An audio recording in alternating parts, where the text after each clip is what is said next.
A few moments later. So yan, magluto tayo ng banana Q. Ayan, maglagay tayo ng mantika sa ating kawali.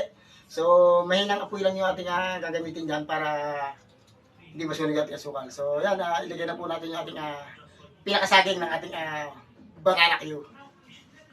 So merienda. Merienda na aking mga po. So tutulog sila pagising nila. Magmimerienda sila. At siyempre kay Mrs. at sa ano ko galing sa work.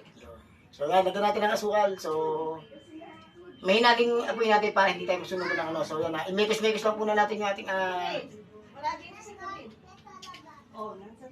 ating banana Q. So mahinang apoy lang yung ating para hindi masunog ating asukal. So yan, yan.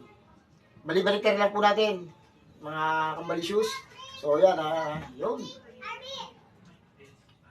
Yun, so yan, okay na po yung ating banana Q. So, patiktikan muna natin yan para maayos yung ating merienda time. Yun, di ba? Patiktikan lang po natin. Yun.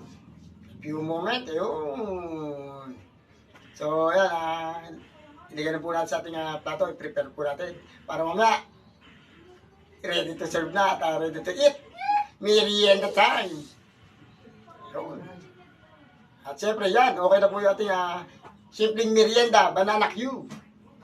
Merienda time.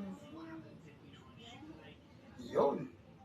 Okay na po yung ating merienda time para sa akin na po. At siyempre, sa aking asawa. Maraming salamat po sa inyo lahat. Bye-bye!